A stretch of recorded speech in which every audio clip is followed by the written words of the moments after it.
All right, in this video, I'm going to share with you some of the most amazing benefits you can have by starting your own Facebook group and why you should just stop everything you are doing. Are you on a client right now? Are you doing a dermaplane? Stop that dermaplane. Put it down. Forget the client halfway through their facial. They only got one brow you done. Hey, put that to the side because this is more important. This can change your business. This can change your life. If you don't know me, this is your boy, Wick. Wicker, wicker, wicker, wick, wick, wick, wick, wick. Shut up. All right. If you are new to the group, one of the things that a lot of people go is who is you and why is you telling us this stuff? So I've been in the beauty industry for a whopping year and a half. And in a year and a half, my goal is to use the 20 plus years, maybe even 30 years. I don't even know how long it's been, but a long time of sales and marketing, things I have personally used to get clients in a very competitive industry and just completely go buck wild crazy and make a lot of money in the process. So if I can do it, believe me, girl, yeah, you, you can do it. All right, let's get to it. All right. So again, I've been in the beauty industry for a year and a half. Before that, I was a completely unknown. No one knew me, and I didn't even know what the heck an esthetician was. In a year and a half, I was able to just do a lot of really cool things, help a lot of amazing, bold beauty bosses. Why? Because one, I care a lot. Two, I want to see you win with no hidden agenda. And three, more importantly, is how I was able to do that was to do this group. One of the questions that somebody asked today is how anyone been successful using Facebook ads and things of that sort, right? Facebook ads, ironically, and this is a cool thing, is because I have this group, I don't need to run ads. At some point, I will because I'm working on some other projects, but I just have zero need. Otherwise, I would be of much more help. I know how to do it. I just don't do it. But give me about a month, you're going to be seeing a lot about me. But what are the advantages of having a Facebook group and how can you use it to run ads and much, much more if that is your game plan? First of all, when you have a Facebook group like I do with this group, it helps me, one, become almost like an authority figure type when it comes to sales and marketing because again, I'm teaching it. People are joining the group. People are commenting. People are involved. People are sharing their ideas.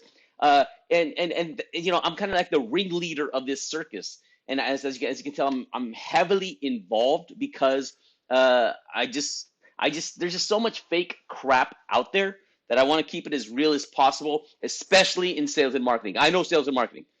Beauty, I don't talk about that too much because there's too much different opinions. Things get crazy, and I leave that drama for some of the other groups. Right? I am a completely non-drama group person. But one of my favorite things, and you'll see this a lot, especially with the BBB hot topics that I ask, is it's called an ask campaign. So when you have a group, and again, it doesn't have to be 20,000 people. Your group can be 50. You start somewhere. However many clients you currently have in your database, you put them in your group.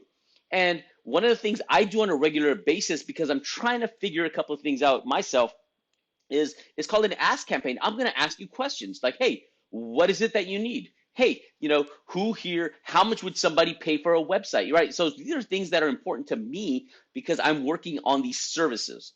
You would ask people in your vicinity, in your group, etc. Hey, what is your number one skincare concern that you would like taken care of? Acne, rosacea, hyperpigmentation, right?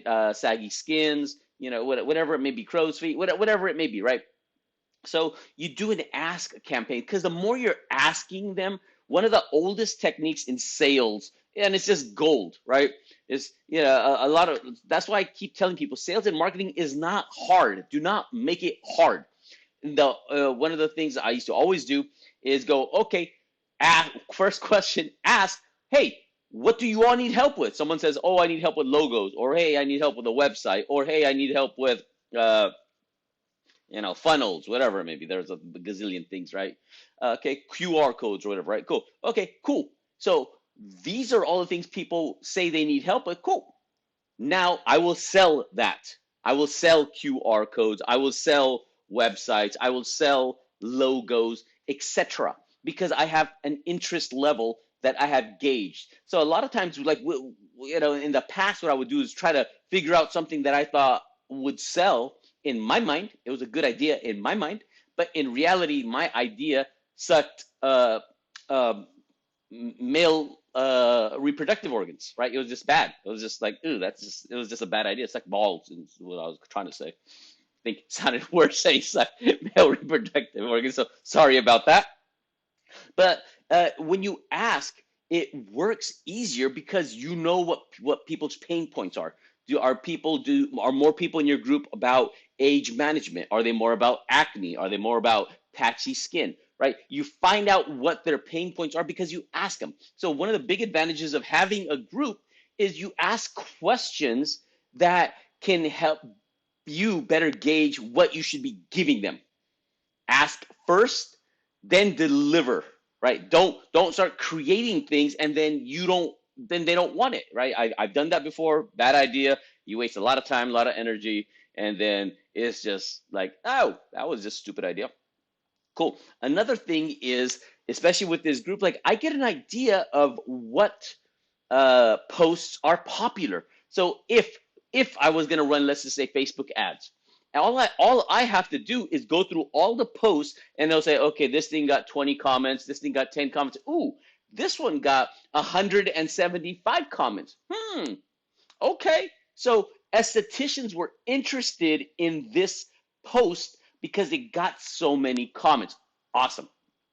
Then what I would do is get a post similar to that was attracted to my ideal client, estheticians. And if I wanted to get more estheticians, I would just get that post, put it out there, and let it work its magic. So it's just easy when something is already tested. The hardest thing in marketing, and especially like Facebook ads or whatever, is trying to figure out what works. Because a lot of people can tell you, oh, I can do Facebook ads for you, or I can do this and I can do that. But, you know, it, you gotta test it. So me, if I'm doing Facebook ads for, let's just say you, let's just say I go, okay, cool, I'll help you with Facebook ads. Cool. The first thing I'm gonna do is create probably about 20 ads, you know, just because I'm crazy and I rather do it more than less. So I'll create 20 ads with different pictures. You know, instead of pictures, it might be a video, and it might be a different headlines. It might be different call to actions, right? It might be a banner on top, right? It might be black and white, right? I mean, basically, these are like the assets we look at, and I'll get those and I'll make a bunch of them and I'll just put a couple bucks behind it. I'm not gonna, blow it all, just like, $5 there. So I'll spend $100, maybe $300, let it run for a couple of days. And out of that, figure out which ads did the best. It's like, ooh, this one did really good. Ooh, this one did really good. Ooh, this one did good. That one sucked. That one sucked. Cool. And then I'm gonna start, cutting that down. So that's the way to properly do Facebook ads. It is not hard. Like seriously, I wish I had more time. Give me about a month. You'll be seeing me do Facebook ads a lot, just because I'm working on some different things. And then I'll be more than happy to kind of go into you with a little bit more detail. But when you have a group, you have all that data already available. I can literally go inside the group and see which one of the good mornings I did got the best response. I'm like, okay, cool. This one did good. This one didn't do good, and things of that sort. So the advantages of the group, you get all this data, and that's what you want. So when you look at sales and marketing, what it is all about is trial and error. It's like every freaking thing else. It's like going bowling. You bowl, you throw the ball down the alley. Okay, gutter, all far left. You do it again. Oh, gutter, far left. Cool. You adjust it a little bit and you do it again. Cool. Not gutter. Didn't, hit a pin. Cool. So you're always constantly adjusting. Does that make sense? Right? Maybe probably something similar to skincare. You're working with one of your clients on a product lines to help her with the acne, and it's not getting the result fast enough. So you got to tweak it a little bit. You got to test a little bit. Go, okay, cool, Holte. Okay, where are you? Where are you? Where are you? Cool, cool, cool. Boom. Okay, now we got it. Now let's go. And that's just how business is. That's how life is. And that's how ads are. And that's the advantages of a group. You will have data so you can continually work towards it, and improve what you needed to do. So one, you got ask campaign, so you know what your clients are wanting, what is on their mind. Ask them what they want, then give it to them. Ta-da! That's literally sales. The smartest salespeople in the world, the smartest. And I would like to include myself in that because that's basically what I do within the group. I ask a bunch of questions to gauge where people are, what they want, and then I go, okay, cool. There's a need for this, and now I work on that. Genius, right? Whoa, well, right? And again, you can use the most popular things in the group that people engage with the most as your Facebook ads. And more importantly, like I said, the third thing, the advantages of having your own Facebook group is you will become an authority figure. People will see it's your group, people see you giving advice, people see what you do, and that's it, right? There's one of my favorite sayings is and one of the things I did a while ago, I interviewed a bunch of estheticians, and I continue to do a bunch of interviews to this day because one, it's valuable. Two, some amazing estheticians have hit a level of success, which I think you are definitely capable of doing. You just don't have the information. So one of my goals is to get you that information so you can do all this stuff as well, right? But I interviewed a lot of these known estheticians because there's a saying: if you interview 9 experts, you will be considered the 10th. So because I interviewed all of these estheticians, a lot of people, mistake me as an esthetician. They go, "Hey, wait, are you an esthetician too?" I'm like, nah.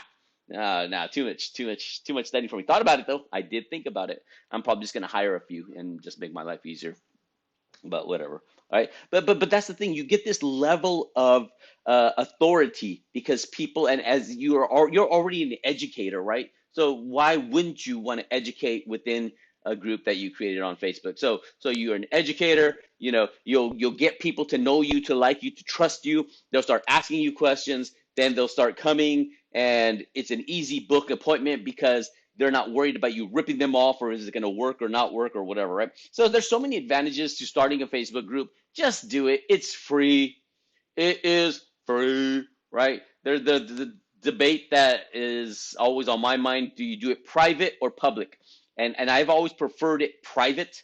I know Drew has one of her groups is public. So again, to each their own, right? You have to kind of look at what you want to do. I like it private because I feel people are a little bit more open to talk about it. So not everybody in the world knows what's going on with them. That's just my opinion, right? So, but do that, right? Just do it. Do it. You have nothing to lose. Start small. You can use my group, this group as a template or whatever, and just start adding your existing clients and call it something simple and easy, like free skincare tips and tricks in your town, right? Whatever you are. My girl, Andrea, she's got one, skincare tips and tricks with Andrea, Jacksonville, Florida. So people know it's for that community, right? So hopefully that helps. Hopefully this will give you some guidance. But the most important thing you want to do, and it goes back to a video I did the other day, you need volume. You need to post a lot. The reason you want to post a lot is so when you do, or if you decide to do more Facebook ads or get involved with it, you're not throwing money away by just gambling and trying things that may or may not work.